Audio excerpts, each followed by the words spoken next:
guys, welcome back to Cakradippa dalam pembahasan alur cerita Solen 2 yang akhirnya tayang juga setelah dipending minggu lalu. Kita singgung juga di akhir pembahasan episode terakhir Solen, di mana kisah Tansan ini akan dilanjutkan oleh generasi anak-anaknya Tangsan setelah ceritanya 10.000 tahun berlalu sejak berakhirnya perang besar dan benua Dolu telah menemukan kedamaian. Ya udah, kayaknya kita udah pada nggak sabar melihat keseruan Solen yang tentunya nggak bakal kalah sama pendahulunya. Jadi tanpa lama-lama langsung aja kita terobos.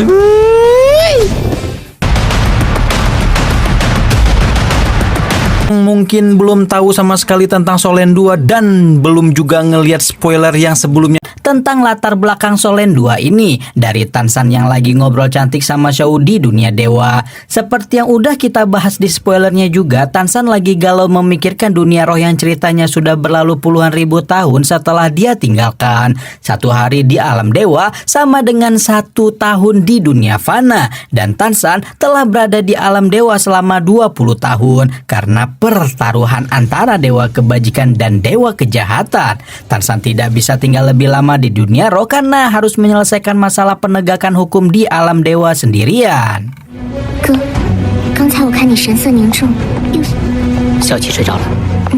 Di waktu itu juga sekte Tang yang sudah Tansan dirikan susah payah hilang di telan zaman karena adanya perubahan kerak bumi sekitar 4.000 tahun yang lalu. Pergeresan kerak ke bumi itu membuat benturan antara benua-benua yang ada di jagat raya sehingga dunia roh pun ikut meluas. Salah satu benua yang muncul dan membentur benua Dolu adalah benua Ryu atau benua matahari bulan yang kemudian terlibat perang besar dengan kekaisaran-kekaisaran di benua Dolu.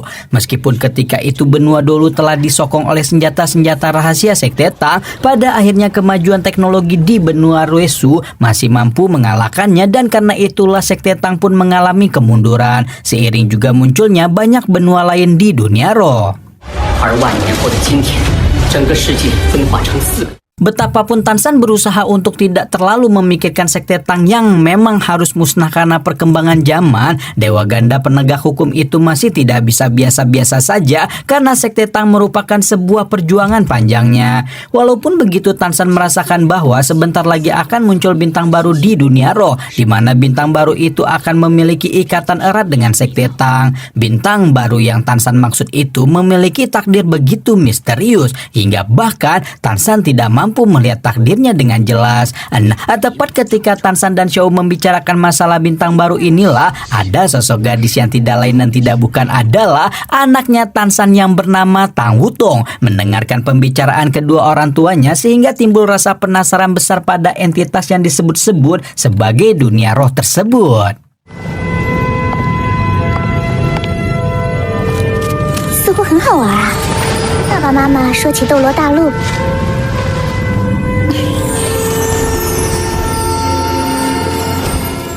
Oke, sekarang kita menuju ke dunia roh, tepatnya benua Dolu yang sedang dibicarakan oleh Tansan dan Xiao di alam dewa. Kita pergi ke kediaman Adipati Daihao di Kekaisaran Xinglo, di mana tampak dua penjaga yang sedang berpatroli melihat sosok pemuda kecil berusia 11 atau 12 tahun sedang berada di area Adipati. Melihat bocah lusuh seperti itu, awalnya dua penjaga sudah mau menangkap si bocah sebelum melihat belati dengan tanda kebesaran Adipati yang mengartikan bocah yang mau mereka tangkap itu bukanlah bocah biasa. Ya, bocah itu sebenarnya adalah Huyuho yang merupakan karakter utama kita di Solen 2 sekaligus putra Adipati Daihao dari selirnya. Yuho entah mengapa tampak begitu membenci bapaknya sendiri, termasuk juga semua orang yang ada di dalam kediamannya hingga menyebut kediaman Adipati itu sebagai tempat pemakan orang.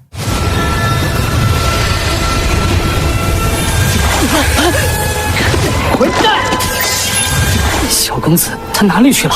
你还要走？ Tepat setelah Yuho mengata-ngatai bapaknya sendiri, sosok pemuda kecil itu menghilang dari hadapan dua penjaga, membuat dua penjaga itu auto kebingungan, menyadari kemudian bahwa si bocah yang marah-marah barusan kemungkinan besar adalah tuan muda kecil mereka yang keberadaannya selalu dibenci oleh nyonya besar alias istri sah Daihao. Tidak mau terus-menerus membahas sosok tabu di kediaman Adipati, dua penjaga pun memutuskan untuk menyudahi obrolan mereka tentang Yuho, membiarkan tuan muda kecil mereka untuk pergi begitu saja entah kemana. Apalagi sebentar lagi Daihao akan segera tiba di kediamannya setelah kembali dari dinas besarnya di benua Dolu.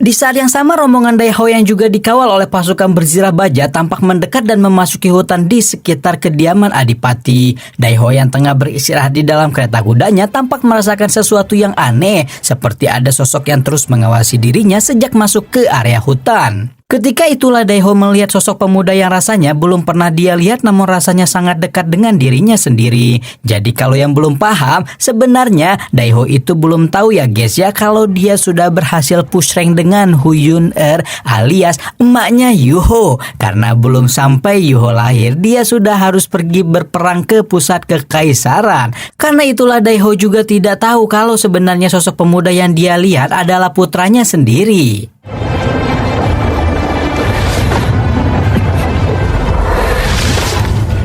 Bayangan yang sekilas lewat itu benar-benar membuat hati Daiho berada dalam kebingungan karena entah kenapa sosok asing tampak begitu familiar baginya. Namun saat Daiho tidak menemukan siapapun di sekitarnya, Adipati Kekaisaran Singlo itu pun berpikir kalau mungkin kehadiran sosok asing itu hanya bayangan semata dan melanjutkan perjalanan menuju kediaman yang telah belasan tahun dia tinggalkan. Sementara itu di sisi lain, Yuho juga tak mau lagi melibatkan diri dengan Daiho karena berpikir kalau ayahnya adalah orang yang jahat yang selama ini membiarkan dirinya dan ibunya ditindas oleh permaisuri Adipati yang kita sebut aja dia Mawar.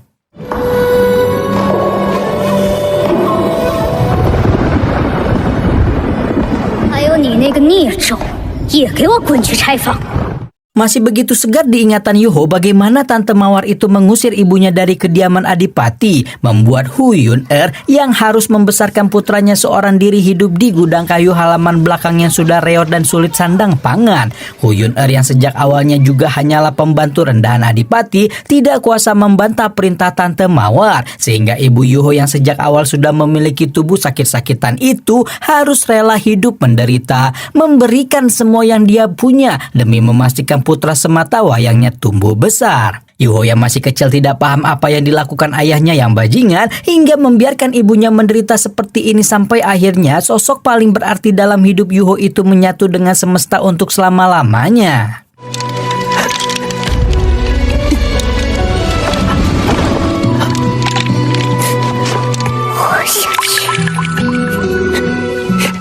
Sejak ibunya meninggoy karena ketidakadilan, Yuho sudah bertekad bahwa dia akan menjadi master roh apapun yang terjadi. Meskipun harus menghabiskan 10 tahun, 20 tahun, 50 tahun, bahkan seumur hidupnya untuk menjadi master roh. Yuho berjanji kalau dia akan menjadi kembali suatu saat lagi demi menagih keadilan untuk ibunya. Yuho paham bahwa sekarang dia telah mencapai level 10 yang mengartikan dia sudah bisa mencari cincin roh, di mana cincin roh itu adalah syarat bagi seorang pejuang roh untuk menjadi master roh yang sesungguhnya. Sejak itulah dengan pembekalan seadanya termasuk sejumlah kecil tabungan, peta sederhana kekaisaran, dan juga belati putih peninggalan ibunya, perjalanan Yuho untuk menjadi seorang master roh pun resmi dimulai.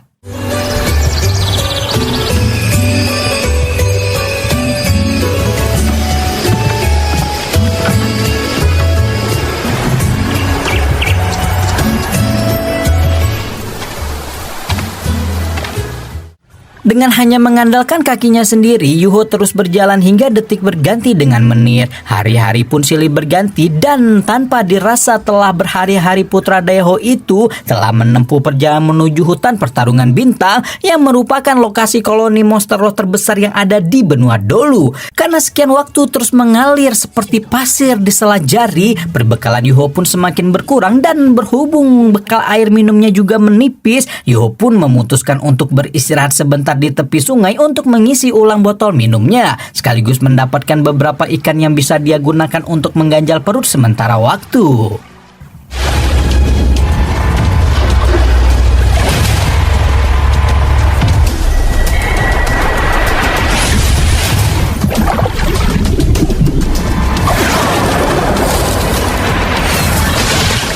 Untungnya Yun-Er telah mengajarkan dasar-dasar ilmu berburu kepada Yuho dan dengan bantuan mata rohnya Yuho juga bisa membuat waktu di sekitarnya berjalan lambat hingga memudahkan proses perburuan yang dia lakukan. Dan benar saja dengan kemampuan berburu dan bantuan dari mata rohnya, Yuho mampu menangkap beberapa ikan dalam sekejap dan segera memanggang ikan-ikan itu hingga mengeluarkan aroma lezat yang begitu menggoda. Namun ketika Yuho berniat untuk memakan ikan-ikan itu, tiba-tiba Tiba-tiba muncullah sosok gadis berkuncir kuda entah dari mana membuat jantung Yuho hampir melonjak dari tempatnya melihat gadis selain ibunya berada di jarak yang begitu dekat dengannya. Melihat mbak-mbak itu seperti mupeng banget dengan ikan yang dia panggang, Yuho pun menawarkan seekor ikan yang sudah selesai dimasak, membuat gadis yang bernama Tangya itu langsung meledak dalam kegembiraan. Tidak hanya didatangi oleh Tangya, ternyata ada lagi pemuda lain bernama Bebe yang turut datang bersama dengan Tangya, sehingga Yuho pun memutuskan untuk menghabiskan makan siangnya bersama dua orang asing yang tiba-tiba mendatangi dirinya tersebut. 大哥哥，也请你吃。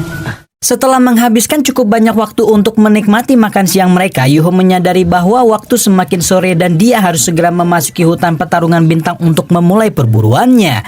Tangya dan Bebe saling bertukar pandangan tidak percaya jika pemuda sekecil Yuho mau memasuki hutan pertarungan bintang seorang diri. Sementara itu Yuho yang lagi digibahin malah sudah sampai di hutan pertarungan bintang, membuatnya menarik napas panjang-panjang untuk menahan kegelisahan dan kegugupan yang sekali lagi merasuk dalam hatinya. Baru setelah berhasil memupuk semangatnya lagi, Yuho pun menegakkan badan dan memantapkan tekad untuk memasuki kawasan paling berbahaya yang pernah ada di benua Dolu.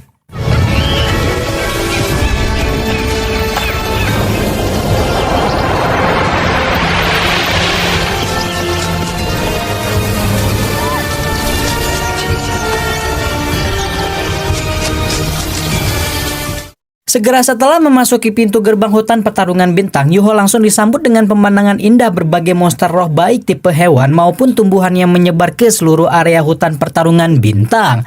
Monster-monster roh yang ada dia temui di pinggiran hutan umumnya masih berlevel rendah, sehingga Yuho tidak takut ketika mendekati bahkan menyentuh beberapa tanaman yang terus menarik perhatian karena keindahannya.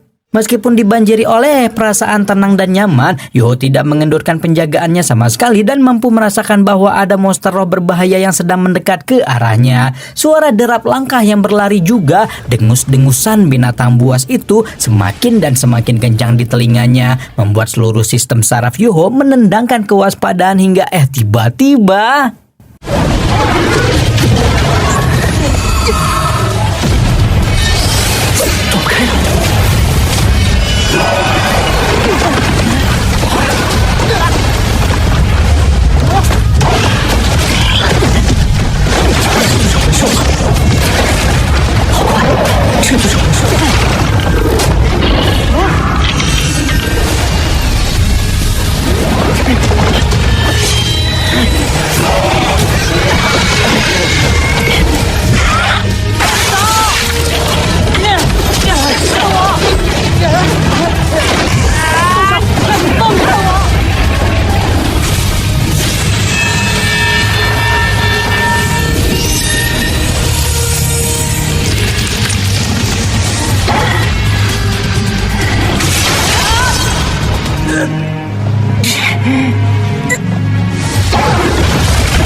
Yuho bersyukur bahwa nyawanya masih selamat meskipun dia menderita luka parah pasca pertarungan pertamanya di hutan pertarungan bintang. Meskipun berhasil mencabut nyawa monster roh pertama yang dia temui, tidak dipungkiri bahwa kemampuan bertarung Yuho memang sangat parah. Sampai-sampai sekarang pun dia tidak punya kekuatan untuk menyerap cincin roh yang diekstrak keluar dari tubuh babon pasca monster roh itu kehilangan nyawanya. Karena itulah Yuho hanya bisa memandang cincin putih berkilauan yang syarat akan kekuatan roh itu menguar begitu saja dari tubuh babon tanpa bisa melakukan apa-apa untuk menyerapnya.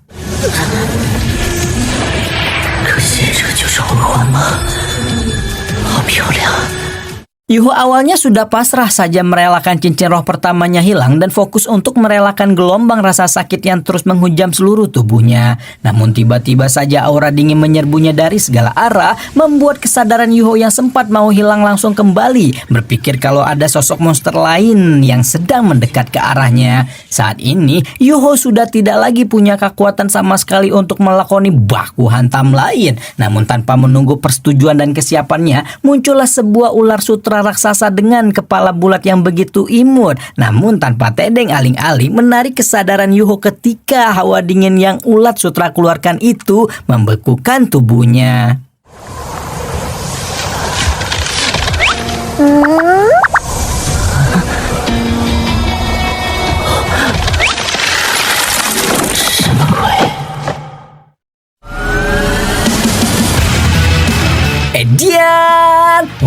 Waduh, ternyata alurnya dibuat lebih cepet ya dari di novelnya sama studionya dibanding versi novelnya gitu guys. Jadi kebalikannya nih sama Tangsan. Kalau Tangsan dulu satu chapter novel itu bisa buat beberapa episode karena banyak alur-alur yang ditambahin. Si Solen 2 ini malah satu episode bisa mencakup lebih dari satu chapter novel guys. Tapi nggak apa-apa, sampai episode 1 ini masih sesuai sama cerita novelnya ya. Dimana Yuho juga ketemu dengan dua member terakhir Sekte Tang alias Tangya dan Bebe. Dimana Tangya adalah ketua Sekte Tang terakhir dan Bebe masih juga hubungan darah dengan gurunya Tansan alias Xiaogang. Di akhir episode kita